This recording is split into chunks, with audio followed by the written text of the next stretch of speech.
At 6 feet 2 inches, Julia Child was an uncommonly tall girl. When the Second World War broke out, Julia was determined to join the army. She was rejected for being too tall. The Navy said she was too tall for them too, so she became a spy. One of her first missions was to solve a highly explosive problem.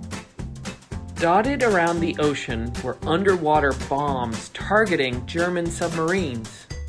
The trouble was that they kept being set off by sharks swimming too close. All the other agents were stumped, but Julia had an idea. She started cooking, mixing together all sorts of disgusting ingredients.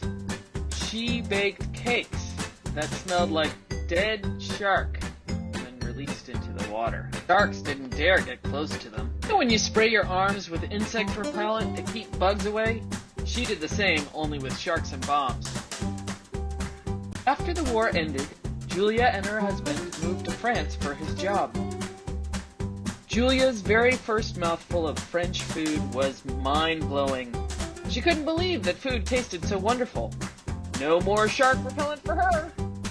She decided to join Le Cordon Bleu, the finest cooking school in the world, and learn everything the chefs there could teach her.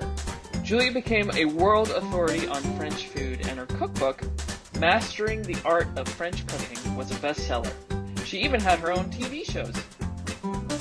Bon appetit, she said, except if you're a shark.